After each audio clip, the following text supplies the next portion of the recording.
Assalamualaikum anak-anakku semuanya, selalu sehat dan tetap semangat.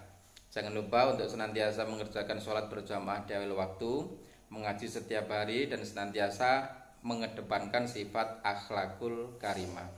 Anak-anakku sekalian, selama 60 menit ke depan kita akan belajar masalah fikih. Dari fikih yang kemarin bab 1 itu sudah selesai, masalah penyembelihan binatang kurban, kemudian akikah dan lain sebagainya.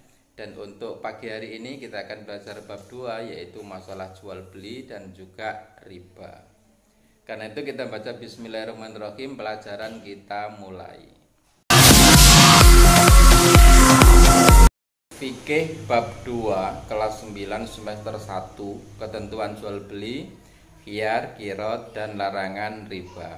Pada bab ini kita akan belajar masalah apa sih pengertian jual beli, pengertian khiyar, qirot, kemudian riba, syarat rukunnya seperti apa, hikmahnya, kita belajar bab ini apa, dan lain sebagainya. Kita awali dari pertama, yaitu pengertian jual beli. Jual beli itu kalau menurut bahasa dari kata al-bai'u, artinya memberi sesuatu untuk mendapatkan sesuatu. Sedang kalau menurut istilah, pengertian jual beli adalah menukarkan suatu barang atau benda dengan alat pembelian, bisa berupa uang atau yang lainnya, dan keduanya menerima untuk dibelanjakan dengan ijab qabul dan tata cara sesuai dengan syariat Islam. Itu namanya jual beli. Menurut bahasa tadi apa? Al-bai'u, artinya memberikan sesuatu untuk mendapatkan sesuatu.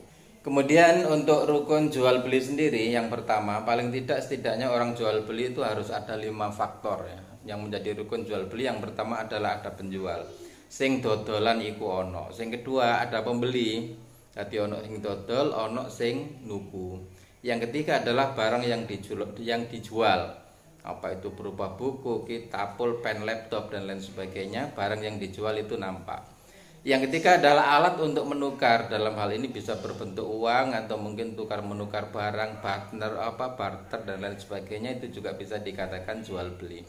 Yang terakhir sebagai rukun jual beli adalah akad ijab qabul. Masih kita dol iya tak tukul, itu namanya ijab qabul dalam jual beli. Orang bisa melakukan jual beli itu kalau sudah mencapai syarat dan rukun jual beli. Syarat jual beli setidaknya ada 1 baligh.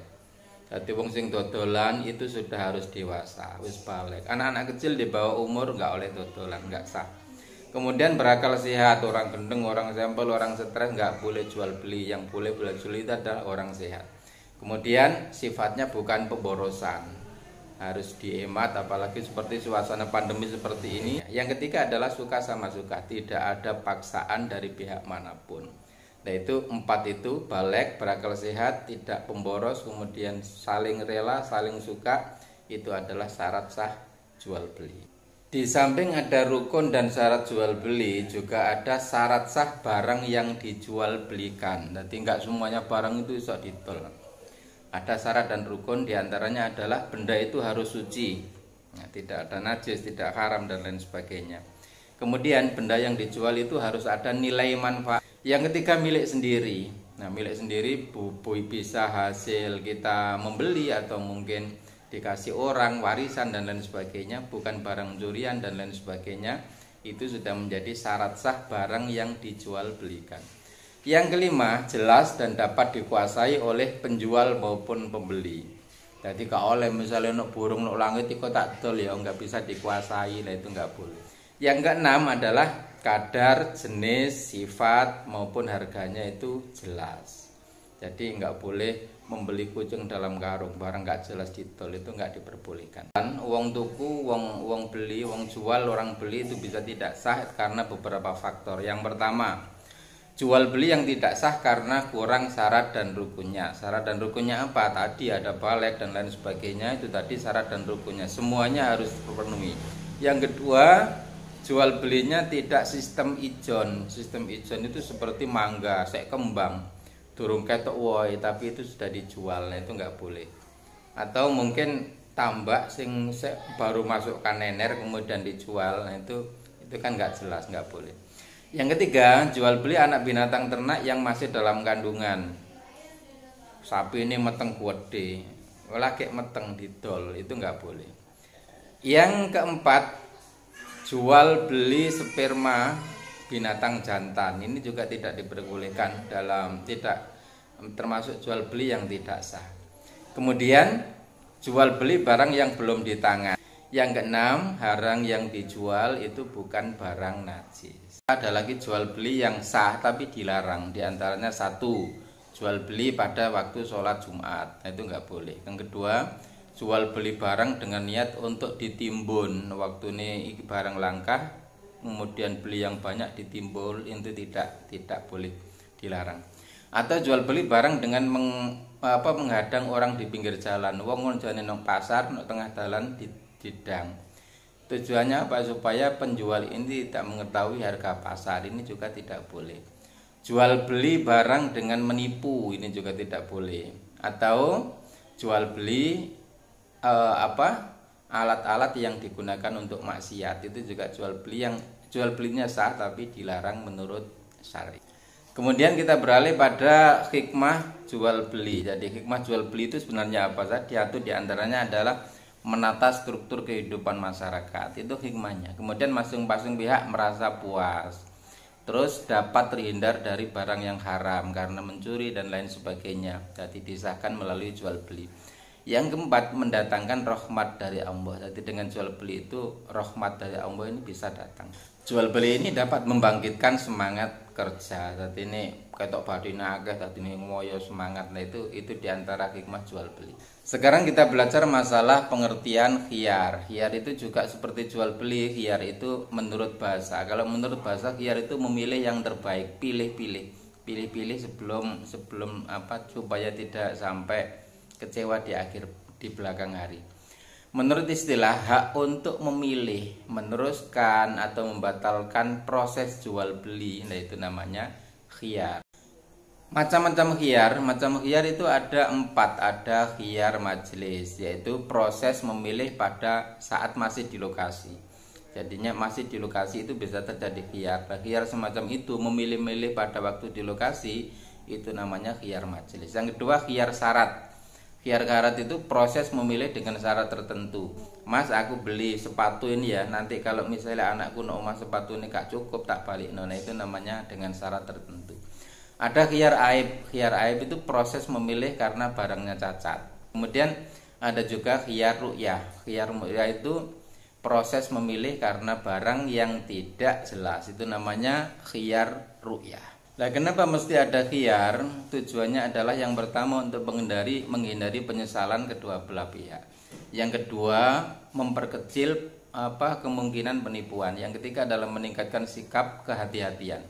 Di antaranya lagi hikmah dari khiyar adalah menumbuhkan sikap toleransi antara satu dengan yang lainnya. Sekarang kita masuk yang berikutnya adalah kirot. Kirot itu menurut bahasa berarti pinjaman atau hutang. Sedangkan kalau menurut istilah, kirot adalah menyerahkan hak harta milik berupa uang, emas, atau bentuk yang lain kepada seseorang sebagai modal usaha kerja dengan mengharapkan akan mendapatkan keuntungan. Dan keuntungan tersebut dibagi menjadi 2 sesuai dengan perjanjian yang disepakati. Nah itu artinya kirot. Ada beberapa larangan dalam kirot. Di antaranya adalah 1, melanggar perjanjian. Perjanjian ini kalau sudah dilanggar berarti kirot ini nanti bisa batal. Yang kedua, menggunakan modal untuk kepentingan sendiri, tidak sesuai perjanjian untuk bekerja, untuk kerjasama, mencari keuntungan tapi digunakan untuk kepentingannya sendiri. Yang ketiga adalah menghambur-hamburkan modal. Nah itu larangan dalam kirot. Selanjutnya larangan juga dalam kirot adalah membelanjakan modal itu untuk sesuatu yang dilarang agama. Jadi baik jual beli, kirot dan lain sebagainya, kalau itu keluar dari konteks agama, sesuatu yang dilarang, maka menjadi larangan untuk dilakukan. Yang terakhir dalam bab 2 yang juga akan kita jelaskan pada kesempatan ini adalah riba. Riba itu apa? Riba itu kalau menurut bahasa berarti tambahan, itu namanya riba. Tapi kalau menurut istilah, pengertian riba adalah kelebihan saat tukar menukar barang yang dapat merugikan salah satu pihak. Misalnya mengurangi timbangan dan lain sebagainya yang tidak sesuai dengan takaran dan ukurannya, sesuai dengan kesepakatan yang diperjualbelikan, itu sisanya itu menjadi riba. Sekarang kita bahas masalah macam-macam riba. Saya lebih cepat karena mengingat durasi ya. Mengingat durasi tadi harus lebih cepat. Nanti kalian bisa melajari lagi di LKS sesuai dengan yang kalian bawa. Macam-macam riba itu ada 3. Satu, riba fadhi, yaitu jual beli barang sejenis tapi ukurannya tidak sama. Jadi sakjane podo barang ini podo berasi tapi ukurannya tidak sama. Contohnya semacam itu. Itu kalau terjadi riba berarti termasuk riba fadhi. Ada 2, riba nasi'ah. Riba nasi'ah itu tukar menukar barang dengan sistem pembayaran yang jatuh tempo. Barangnya saiki dibayar kapan-kapan sehingga nanti nilai tukar barangnya itu sebenarnya sudah beda dengan sekarang. Adik jatuh temponya nggak ada kejelasan berapa tahun tambah nemen itu. Kemudian macam riba yang ketiga adalah riba qardi. Itu meminjamkan sesuatu dengan syarat tambahan dari orang yang meminjami. Misalnya saya minjam ini nanti harus kembaliannya seperti ini ditambah dengan ini itu dan lain sebagainya. Itu tergolong riba qardi. Riba ini sangat berbahaya di dalam Islam dan sangat ditekan, dilarang di dalam ajaran Islam. Karena itu kita harus tahu beberapa cara yang bisa menghindari riba. Itu diantaranya adalah 1, menjual barang sesuai takaran. Nek sak kilo ya sak kilo, nek 2 kilo ya 2 kilo, nek sak meter ya sak meter, jangan dilebih atau dikurangi. Yang kedua, jual beli dilakukan secara tunai. Nah ini lebih enak. Jadi ini regane 5.000 ya sekekno 5.000, 10.000 ya 10.000, enggak usah sekarang dibayar bulan berikutnya. Itu untuk salah satu cara untuk terhindar dari riba. Yang ketiga, membiasakan hidup sederhana. Yang keempat, bekerja dengan sungguh-sungguh. Ngerjone sing temen. Sedangkan yang kelima, yang terakhir, cara menghindari riba adalah bekerja sama dengan lembaga-lembaga yang dikelola berdasarkan syariat Islam. Demikian anak-anakku sekalian, pelajaran hari ini kita sudah menjelaskan masalah jual beli, khiyar, qirat, kemudian juga riba. Mudah-mudahan itu bisa difahami. Kalau nanti kurang paham bisa ditulis di komentar atau mungkin di WA pribadi ke saya.